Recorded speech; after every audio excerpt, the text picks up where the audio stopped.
In this video, I'll be describing the production of 3 different styles of linings for guitars, utilizing the bandsaw to produce these linings. I'll first of all describe the solid wood linings, which consist of 1 or more thin layers of wood. The second style will be the reversed kerf linings with a bullnose edge. And the third style will be the triangular shaped kerf linings for guitars. Afterwards, I'll describe the actual cutting of the kerfs utilizing the bandsaw. To produce all 3 styles of linings for this project, I selected some mahogany. And this mahogany is about 30 inches long, and I planed it down to a thickness of about 600,000 of an inch. And the boards are about 3 inches wide. I selected mahogany for this project, but you could use basswood, any other wood of your choice. All would work similar for this project. And the first thing I did, I attached it with some Titebond 3 glue to my sacrificial fence. This sacrificial fence is a piece of MDF, 1.5 inches tall by 3/4 inches wide. And this will be attached to my Accu-Sled II, which slides on my Accu-Slice system. And I'll be using this system to produce all 3 styles of linings for this project.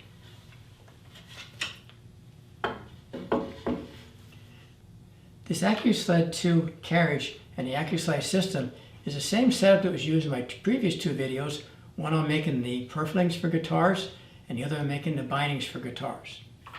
And I said I begin by attaching my wood, which has been attached to my sacrificial fence,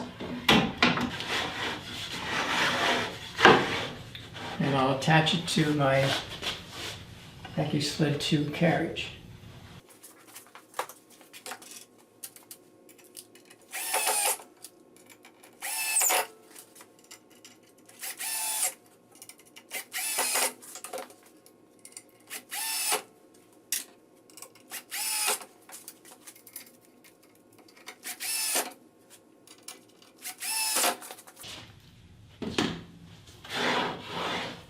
Okay, just making sure the system is straight, is not binding on the bandsaw table. I'm using a 1/2 inch wide blade, 14 teeth per inch. I went to a very fine blade because we have a very small piece of wood, and this 14 teeth per inch blade should work fine for doing this. And it's only 1/2 inch wide. I guess one of the first things I want to do is make sure my table is perpendicular to the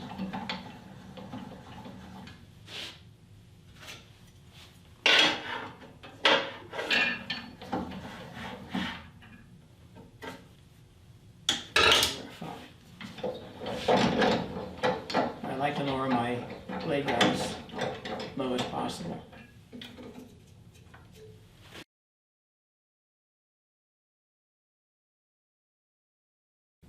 The first style of lining we're going to make for guitars will be the solid wood linings.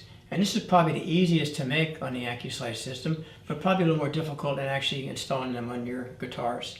It just consists of thin slices of wood between anything from like 25 thousandths to 100,000 inch thick. Usually people make multiple layers and glue them together on the guitar. And a typical size would be like 50,000 of an inch. So let's cut some 50,000 inch thick pieces.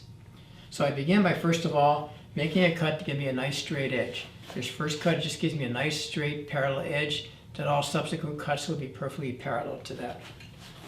So I begin by first of all zeroing out my gauge on my Accu-Slice system, and then pushing my board till it just touches the blade on the bandsaw. Then I back it out. Then I'll do 1 full turn, that's the kerf of my blade, which is 50,000ths of an inch. And then another full turn just to give me a piece of scrap, say 50,000ths of an inch.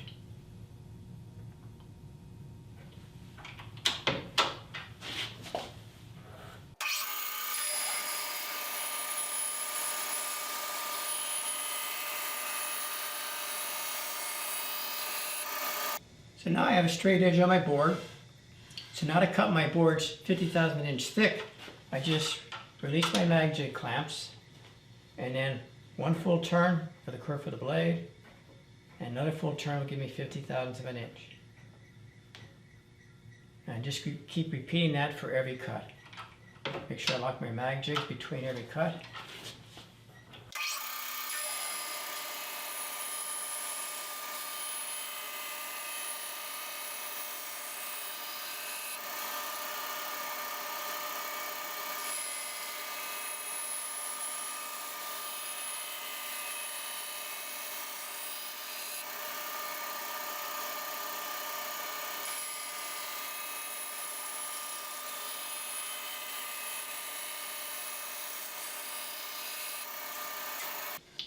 And there we have our 3 linings for guitars. Each of these strips 600 thousandths inch wide by 50 thousandths inch thick, and these are thin enough that they could easily be bent, you know, with your bending iron, a little bit of water.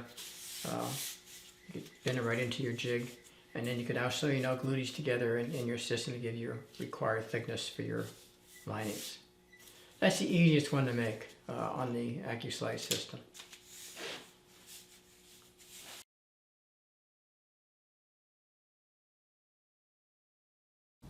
This next lining will be the reverse kerf lining with a bullnose edge.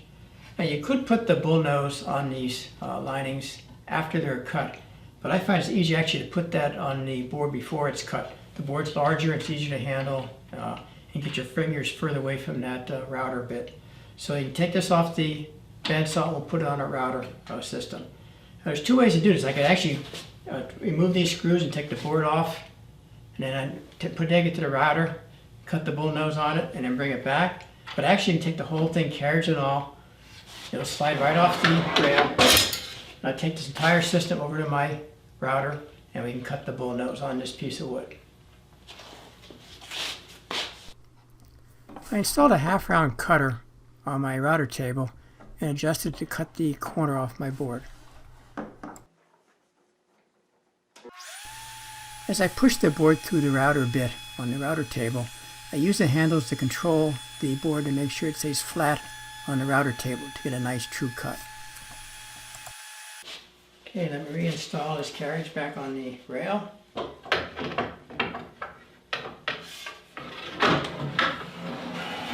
it's already set from the previous cuts, so there's nothing to change there. So I need to dial in how thick of a board I want to cut. So I need 1 full revolution for the kerf of my blade. And then each revolution will be 50 thousandths. So 1 revolution is 50, then 100 thousandths, 150 thousandths, and 4 revolutions will be 200 thousandths. So that 200 thousandths is probably a good setting. So between 200 thousandths and 1/4 of an inch.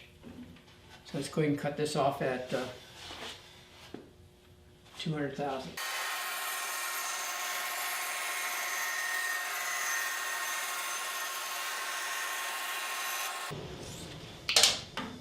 And there's our bullnose binding piece cut with the bullnose on there. Again, that's 600 thousandths wide by 200 thousandths inch thick. So let me go and get a couple more of those again. So once again, I just take my carriage off the table, run it over to my router.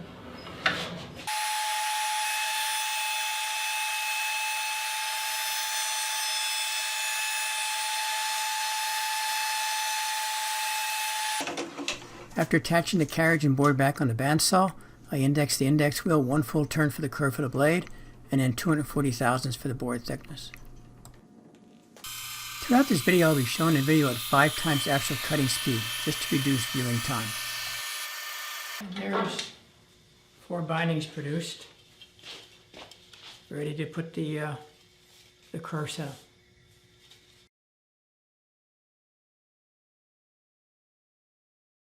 Well, I'm ready to make these triangle-shaped linings for these kerf guitar linings.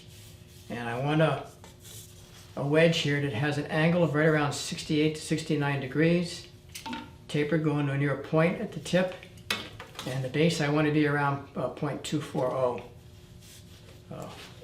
inches in width. So I mounted my piece of mahogany to my sled, and I did a cut to give me a flat surface. So what I want to do next is I want to angle the table to between 68 and 69 degrees. I actually made a stop so I can repeat this every time I do it. So I can release my clamps on my table. I got to watch because this table has a lot of weight on the front, so I got to watch it doesn't fly out of my hand when I unloose the clamps. So that just come down. This stop I made rests against the column of the bandsaw and then against the edge of the table. And when I push it down, that should give me the angle I want. And I can verify that.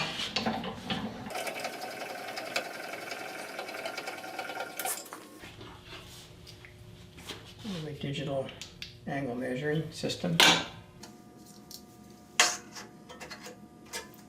And I have 68.6 degrees. It's close enough.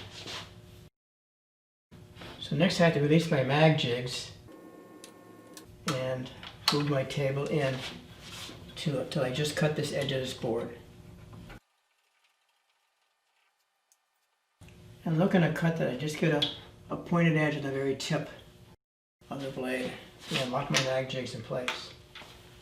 I lower my blade guides. This laser beam is nice because it shows me exactly where I'm cutting. So I'm cutting right on the edge of the board. So let me go and cut this board. This board may be good enough to be a wedge, but I'll see when it comes off the bandsaw.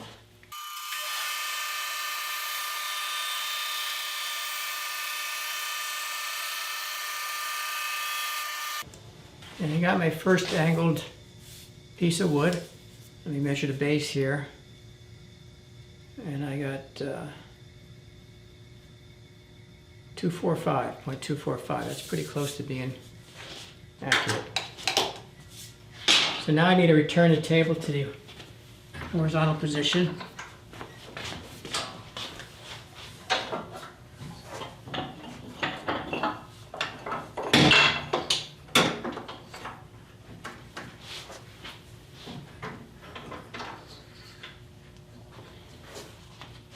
Okay, I know from my previous example, if I move this table in 30 thousandths, I'll get a perfect wedge. So release my mag jigs. There's 10, 20, 30 thousandths.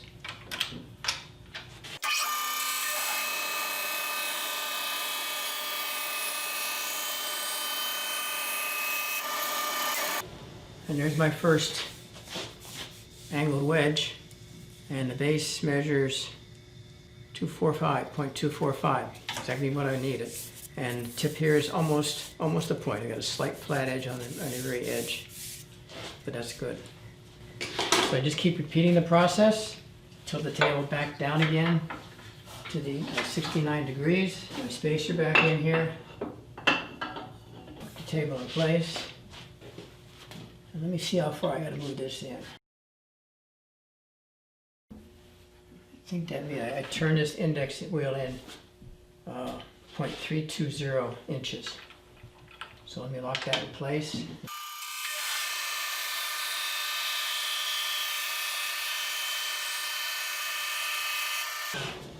And there's my wedge, and this is a hair light. I got like 3.230, so it's about 10 thousandths off. So if I move that in 340 thousandths, it'll be right on in the future. So now I got my numbers set, I can just keep going here. So once again, I return the table to the horizontal position and then turn the indexing wheel in 30 thousandths of an inch.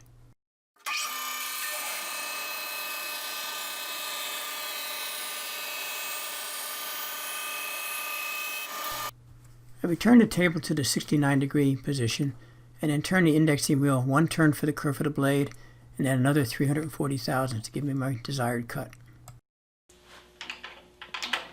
Lock my mag jigs.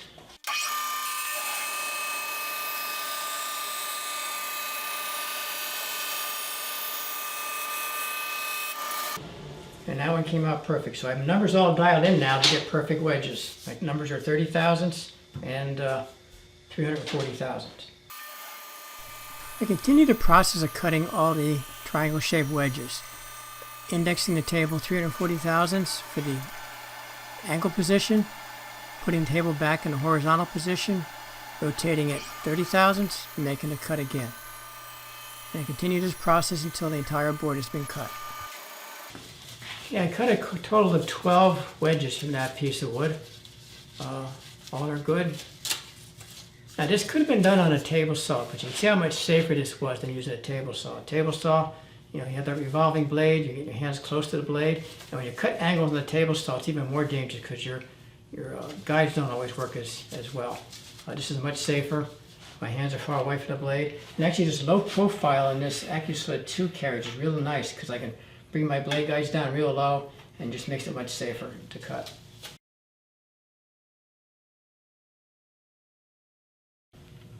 I'm ready to cut the kerfs in these bindings, and I did a prototype here just to test it out. And I'm using my Accu-Sled to do this.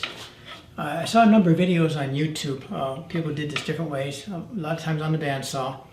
In fact, 2 individuals actually made some automated systems which were quite innovative and interesting, but very time-consuming to make those systems. But they're very unique in what they did. But I'll be using the Accu-Slice system, and I use the standard Accu-Sled on here to do this. And I made a bar, just an aluminum bar, which mounts in my system using the slides. And this just gives me a parallel surface, perpendicular to the bandsaw blade.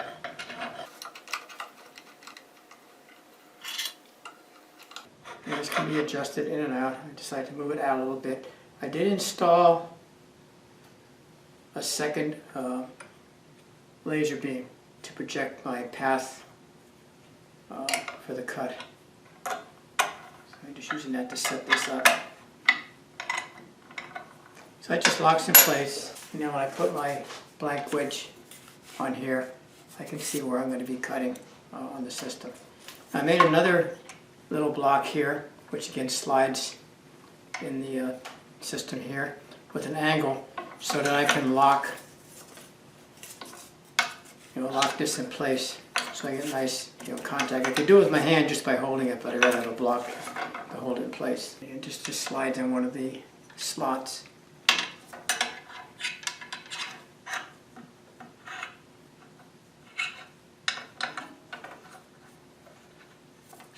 So the whole purpose of that is to hold my board against the slot, and I can slide it, as I make my cuts. So there are 2 additions: the Accu-Sled with this straight edge to give me a perpendicular to the blade adjustment, and then a stop here to hold my piece nicely. And then I also, as I said, I installed a new laser, and I kept my original laser on here, which is the path of my blade, and I set the second laser beam that was over about a 1/4 inch, so I had my 2 lines separated 1/4 inch. So I used the second line to align with the previous cut, so every slot will be exactly a 1/4 inch away from the previous one. The other thing, I installed a stop here. This controls the furthest movement of the bandsaw blade, so I don't cut into my stop here, but I don't cut the whole way through my board. So I have it adjusted so that it cuts to within about maybe a 32nd or 64th of an inch of the whole way through. So it's quite flexible, but you can adjust at any distance you want, and it's just adjusted that it hits this edge of the table. I can install a second one. I think I will do that.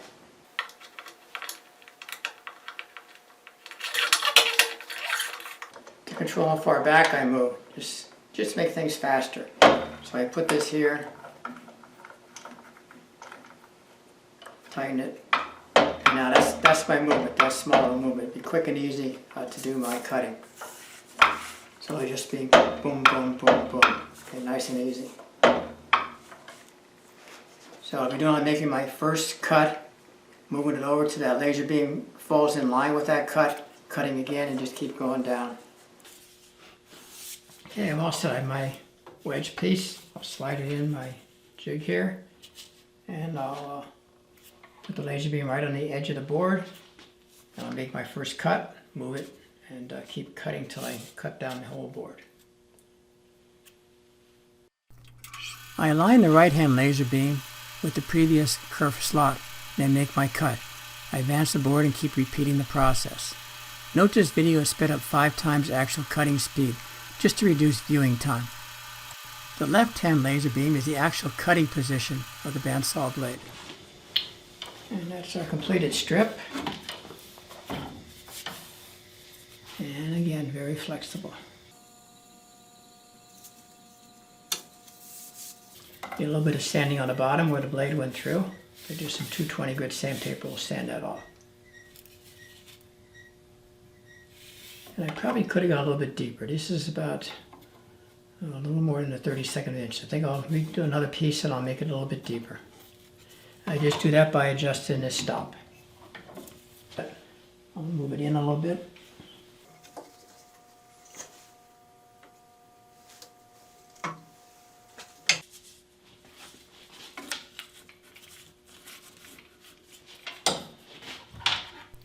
Sometimes one board might be 1 or 2 thousandths oversized from the previous board and you need to adjust the stop block. I adjust the stop so that it holds the board in place fairly snugly, but still enables me to advance the board through the stop.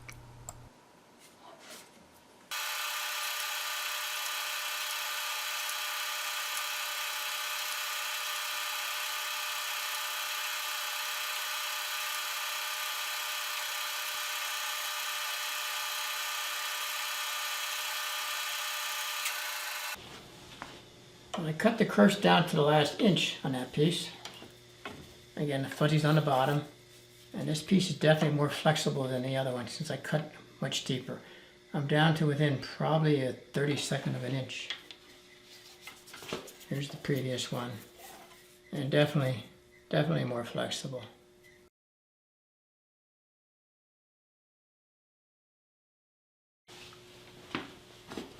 Now to make the other reversed lining, I use the same jig. I'll just reverse this piece.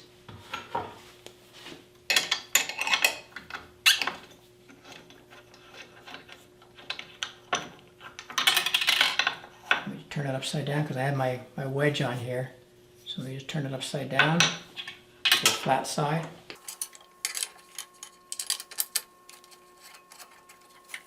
And I want to cut it on the opposite side of the beveled edge. And just do the same thing.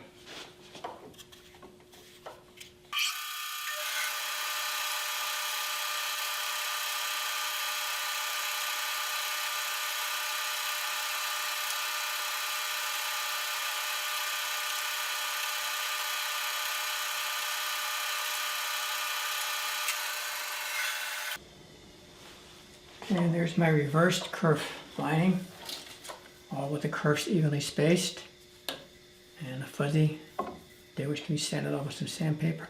Now I cut these with the flat side facing up, but I could have cut it with the flat side facing down just as easily.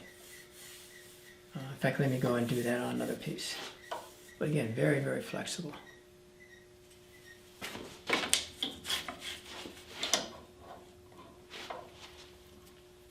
Okay.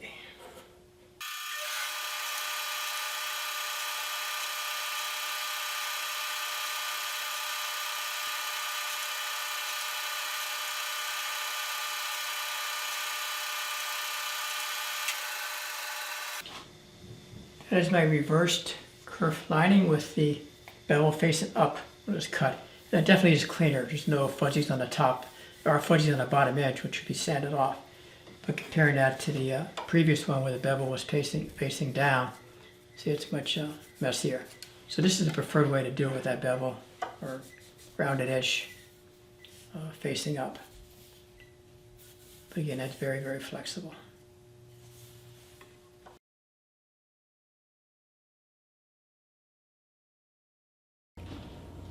This concludes this video on making linings for guitars.